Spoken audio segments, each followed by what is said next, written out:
दोस्तों आज के इस वीडियो में हम लोग बात करेंगे सुपर एनुएशन के विड्रॉल के रूल्स के बारे में। जैसा कि आप सब जानते हैं, सुपर एनुएशन जो है वो कंपनी अपने एम्प्लॉयज़ को रिटायरमेंट के बेनिफिट के तौर पर यहाँ पर प्रोवाइड करती है। ये एकदम ईपीएफ की तरह होता है, लेकिन इसमें जो कंट्रीब्यूशन होता है वो सिर्फ एम्प्लॉयर की तरफ से होता है। जैसे ईपीएफ में तो हम लोग का भी कंट्रीब्यूट करते हैं और कंपनी भी करती है, लेकिन यहाँ पे सिर्फ कंपनी वहाँ पे कंट्रीब्यूट करती है। और जो कंपनी है उसमें कई बार ये उसके सीटीसी का भी पार्ट रहता है, एम्प्लॉय का जो भी सीटीसी जनरेट होता है उसमें सुपर एनुएशन फंड को भी एक हिस्से के तौर पे दिखाया जाता है। सुपर एनुएशन कोई भी कॉरपोरेट कंपनी है वो प्रोवाइड करती है, तो वो ऐसा नहीं है कि वो खुद मैनेज करती है। उसको मैनेज करने के लिए वो एक इंश्योरेंस कंपनी से टाई अप करती है, और वो भी अप्रूव्ड इंश्योरेंस कंपनी होती है, जैसे कि एलआईसी हो गई, आईसीआईसीआई का लाइफ इंश्योरेंस हो गया। तो ऐसी जो कंपनीज़ है इंश्योरेंस कंपनी, वो उस पूरे ग्रुप के जितने भी एम्प्लॉयज़ हैं उनके सुपर एनुएशन फ़ंड को वो मैनेज करती है। तो यहाँ पे जो आपको जब मैच्योरिटी एज हो जाती है या आपकी जो पेंशन फंड जनरेट होती है, वो सारा का सारा ये इंश्योरेंस कंपनी करती है। जिस कॉरपोरेट्स के थ्रू आप जुड़े हुए या जिस कंपनी से आप जुड़े हुए, वो एक वे प्रोवाइड करती है। बाकी सारा काम इन्हीं इंश्योरेंस कंपनी के द्वारा किया जाता है। दोस्तों जैसा मैंने बताया कि इस वीडियो में हम बात करेंगे कि इसके विड्रॉल के क्या क्या तरीके हैं और क्या क्या रूल्स यहाँ पे है। हालांकि सुपर एनुएशन में जब भी किसी कंपनी के अगर एम्प्लॉय की डेथ हो जाती है तो वो वहाँ पे पैसा उसके नॉमिनी विड्रॉ कर सकता है। इसके अलावा जो सुपर एनुएशन का जो पैसा है, अगर आप कोई कंपनी में स्विच कर रहे हैं दूसरी कंपनी में और वहाँ पे सुपर एनुएशन का ऐसा कोई बेनिफिट नहीं है, तो आप जो चाहें तो ये जो सुपर एनुएशन का पैसा है वो नेशनल पेंशन स्कीम के टायर वन में भी ट्रांसफ़र कर सकते हैं। तो ये कुछ रूल है, लेकिन हम लोग बात करेंगे जब आपकी रिटायरमेंट एज हो चुकी है, अब सुपर एनुएशन फंड का किस तरीके से विड्रॉल यहाँ पे करना है। तो सुपर एनुएशन को विड्रॉल करने का सिंपल तरीका है, एक तो लमसम वे है और दूसरा है वहाँ पे पेंशन का तरीका।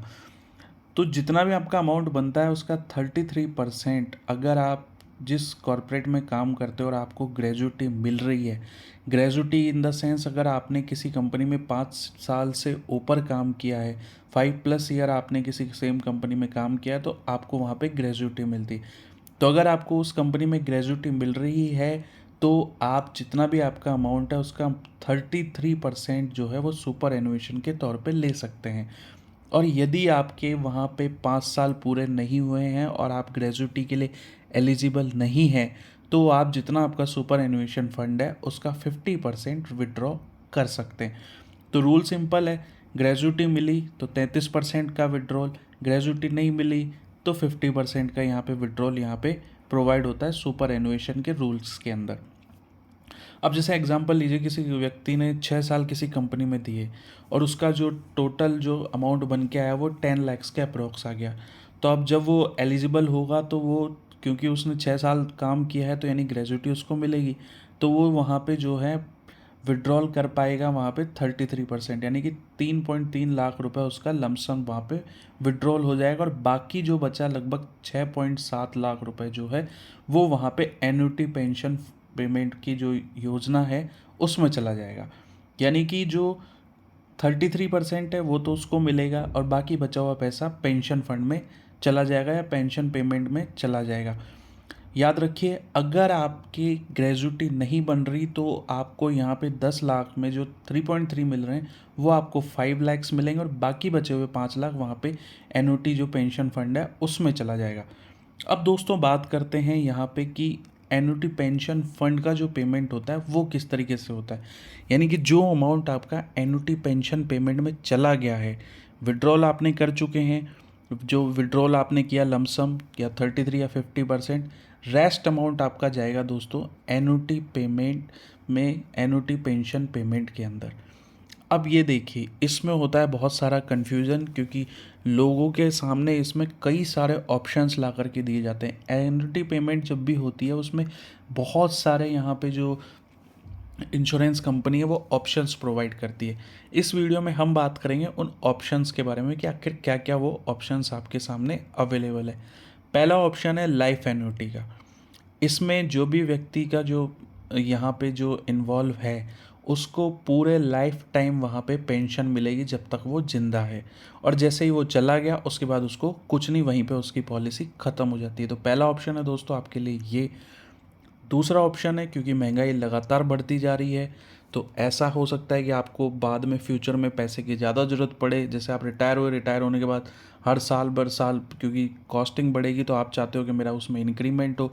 तो दूसरा ऑप्शन आप ले सकते हो कि मेरा जो लाइफ एन्युटी है विथ 5% के एनुअल इंक्रीमेंट पे चले, यानी कि हर साल आपका जो पेंशन आ रही है उसमें 5-5% का यहाँ पे इंक्रीमेंट होता जाएगा जब तक कि आपकी पूरी लाइफ यहाँ आप जिंदा रहते हैं तब तक के लिए। तीसरा ऑप्शन है दोस्तों life annuity with return of balance purchase price. इसमें होता क्या है दोस्तों, आपको एक ऑप्शन दिया जाता है जिसके तहत आपकी जो भी पॉलिसी के अंदर जो पेमेंट आता है, जो पेंशन आती है, वो आपकी थ्रू आउट लाइफ चलती रहेगी।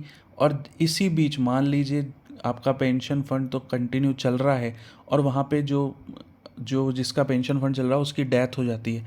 डेथ होने के केस में जो जितना अगर पैसा कुछ बाकी बचा हुआ है तो वो सारा पैसा वहाँ पर आपके नॉमिनी को दे दिया जाता है। ध्यान रखिए, ऐसा होता है कि जितना आपका बैलेंस पैसा पड़ा हुआ है वो सारा का सारा आपके नॉमिनी को दे दिया जाता है। लेकिन अगर आपकी लाइफ ज़्यादा हो चुकी है और आप बहुत लंबे टाइम से, एक तरीके से कहा जाए कि आप पेंशन गेन करते जा रहे हैं और आपका जो बैलेंस परचेज प्राइस है वो नेगेटिव हो गया है, यानी कि वहाँ पे कोई पैसा बचा ही नहीं है या माइनस में चला गया, इन केस आप सिंपल समझिए जो भी आपका पैसा है वो आपको मिलना है रिटायरमेंट के बाद में। लेकिन उसी बीच आपकी पूरी डेथ हो जाती है और आपने जितनी पेंशन ली है उससे वो अमाउंट जो था वो ज़्यादा था। तो अगर वो अमाउंट ज़्यादा है तो आपके नॉमिनी को यहाँ पर मिल जाएगा पूरा का पूरा पैसा। और अगर वो अमाउंट जो था वो जो आपने ले लिया वो यहाँ पे ज़्यादा हो गया, बशर्ते जो मेन अमाउंट था, बैलेंस परचेज प्राइस था, वो कम रह गया, इस केस में आपके नॉमिनी को कुछ भी नहीं मिलेगा। तो ये है दोस्तों तीसरा ऑप्शन। चौथा ऑप्शन ये है life annuity with return of purchase price. इसमें क्या होता है कि जब तक आप जिंदा हैं तब तक आपको पूरे लाइफ टाइम पे पेंशन मिलती रहेगी। पेंशन मिलने के बाद में जितन जब आपकी डेथ हो जाती है तो जितना भी आपका पैसा जो परचेज प्राइस में पड़ा हुआ था वो आपके नॉमिनी को पूरा का पूरा दे दिया जाएगा। ध्यान रखिए दोस्तों, जितने ऑप्शंस यहाँ पे हैं या जितना, जैसे फॉर एग्जांपल दूसरा ऑप्शन 5% का इंक्रीमेंट, उसमें पेंशन थोड़ी कम बन के आएगी। और ज़्यादा आप ऑफ़र लेते जाएंगे और ज़्यादा श्योरिटी लेते जाएंगे तो पेंशन अमाउंट है वहाँ पे वो लेस होता जाएगा। ये डिपेंड्स करेगा कि जो यहाँ पे आपको प्रोवाइडर है वो किस तरीके से प्रोवाइड कर रहा है। चौथा ऑप्शन जो है उसमें life annuity with return of purchase price. अब एक ये ऑप्शन है। पांचवा ऑप्शन जो है उसमें होता क्या है कि जो चौथा ऑप्शन जैसा मैंने बताया कि परचेज प्राइस सारी की सारी आपके नॉमिनी को दे दी जाएगी, पांचवें ऑप्शन में होता है कि 50% परचेज प्राइस आपके नॉमिनी को मिल जाएगी। तो जो चौथा और पांचवा ऑप्शन देखोगे, चौथे ऑप्शन में 100% नॉमिनी को दे रहे थे, पांचवें ऑप्शन में 50% नॉमिनी को दे रहे हैं। तो अगर दोनों का ओरिजिनल अमाउंट सेम है तो पेंशन जो है वो पांचवें में ज़्यादा मिलेगी थोड़ी कंपेयर टू चौथे में, क्योंकि जैसे ही आपकी डेथ होगी आपका पूरा पैसा वहाँ पे नॉमिनी को देना है। पांचवें केस में आपको जितने भी अगर डेथ होगी तो 50% ही देना है। इसके अलावा छठा ऑप्शन है दोस्तों life annuity with return of 75%। इसमें आपका जो भी अमाउंट बनता है उसका 75% ऑन डेथ आपके नॉमिनी को रिटर्न कर दिया जाएगा।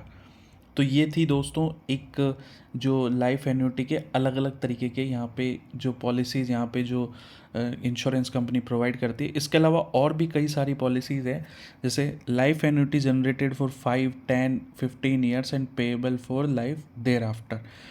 इसमें क्या होता है कि दोस्तों जब भी आपके पास ऑप्शन दिया जाता है कि भाई आपको जो है, जैसे आपकी पेंशन चालू हुई, एन्युटी पेंशन यहाँ पे चालू हुई, उसमें कहा जाता है कि आप सेलेक्ट करते हैं कि भाई मेरे को 5 साल तो गारंटीड पेंशन चाहिए, चाहे मेरी डेथ हो जाए कुछ भी हो जाए, मेरे को 5 साल का तो कम्प्लीटली देना चाहिए। तो अगर उस 5 साल के पीरियड में आपकी डेथ हो जाती है तो आपके लाइफ पार्टनर को या आपके जो नॉमिनी हो उसको वो पैसा मिलता रहेगा। आप चाहते हैं 10 साल का, 15 साल का, तो ये ऑप्शन मिलता है कि भाई 15 साल तक मेरे को ये अमाउंट की पेंशन कंटिन्यू मिलती रहे।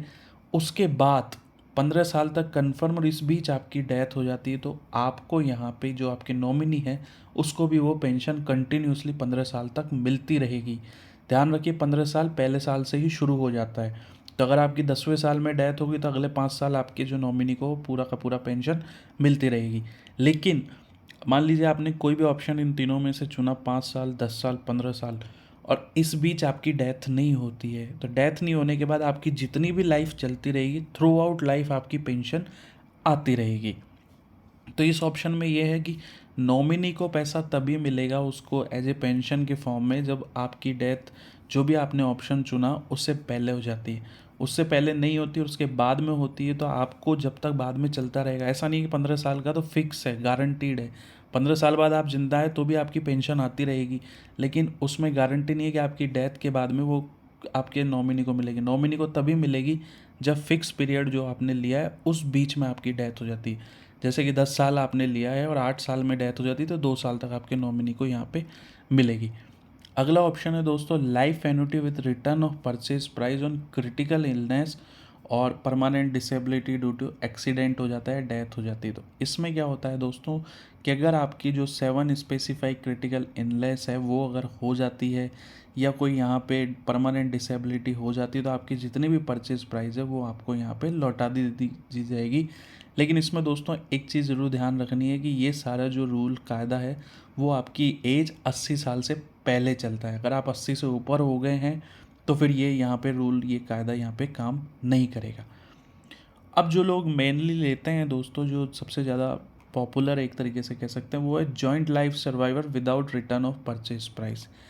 इसमें क्या होता है दोस्तों कि इसमें आपको एक ऑप्शन दिया जाता है कि भाई आपकी, जैसे मान लीजिए आपकी जो पूरी की पूरी पेंशन यहाँ पे थ्रू आउट लाइफ आपकी आती जा रही है, लेकिन इसी बीच आपकी हो जाती है डेथ और आपकी जो वाइफ है उनके लिए भी आप एक तरीके से एक ऑप्शन छोड़ के जाते हैं कि जब तक मैं तो चला गया मेरी वाइफ चली जाएगी।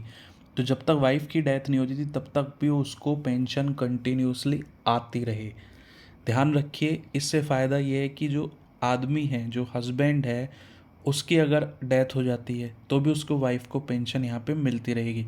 लेकिन अगर मान लीजिए वाइफ की डेथ पहले हो जाती है हस्बैंड से, तो उस केस के अंदर जब तक हस्बैंड जिंदा है तब तक पेंशन मिलेगी। हस्बैंड के जाते ही वहाँ पे किसी को भी बेनिफिट नहीं दिया जाएगा। तो इसमें और फ़ायदा ये रहता है कि अगर मान लीजिए हस्बैंड की जल्दी डेथ हो गई तो वाइफ को यहाँ पे कंटिन्यूसली जब तक वो सर्वाइव करेगी, वो ज़िंदा रहेगी, तब तक वहाँ पे उसको पेंशन मिलती रहेगी। दूसरा है यहाँ पे joint life large survivor with return of purchase price. इसमें ये होता है कि जैसे जो लास्ट सर्वाइवर है, यानी कि या तो हस्बैंड है या वाइफ है, दोनों जब तक ज़िंदा है उनकी पेंशन यहाँ पे चलती रहेगी, और जब उनमें से कोई भी नहीं रहेगा तो दूसरे को वहाँ पे पेंशन कंटिन्यूसली चलती रहेगी। और जैसे ही वहाँ पे जो लास्ट सर्वाइवर ख़त्म हुआ उसके बाद जितना भी आपका पैसा था वो सारा का सारा पैसा आपके नॉमिनी को दे दिया जाएगा। तो ये भी एक ऑप्शन है। और आखिरी ऑप्शन है उसमें joint life large survivor with return of purchase price in parts. जैसे मैंने आपको प्रीवियस स्लाइड में बताया, इसमें और सेकेंड लास्ट में फ़र्क यही है कि जो जॉइंट लाइफ होती है यानी कि हस्बैंड या वाइफ, तो वाइफ जैसे हस्बैंड की पेंशन आ रही है तो हस्बैंड जब तक ज़िंदा है तब तक उसको पेंशन आती रहेगी। जैसे ही हस्बैंड की डेथ होती है तो उसकी वाइफ जब तक ज़िंदा है उसको पेंशन आती रहेगी। उसके वाइफ की डेथ के बाद में जो उसके नॉमिनी हैं उसको परचेज प्राइस का कुछ हिस्सा है तो 50%, 75% जो आपने डिसाइड किया वो वहाँ पे मिल जाता है। लेकिन अगर वाइफ की पहले डेथ हो जाती है तो उस केस में जैसे ही हस्बैंड की डेथ होगी बाद में, तो उस केस में सीधा जो डेथ होने के बाद में जो पैसा है पार्ट्स में जो आपने डिसाइड किया वो आपके नॉमिनी को यहाँ पर मिल जाएगा। तो ये कुछ तरीके के रूल्स हैं दोस्तों एन्युटी पेंशन पेमेंट के कि आप किस तरीके से ले सकते हैं। उम्मीद है मैंने आपको ये सारा का सारा एकदम सिंपल लैंग्वेज में बताने की कोशिश करी है। अगर आपको पसंद आए तो प्लीज़ मेरे चैनल को लाइक एंड सब्सक्राइब ज़रूर करिएगा।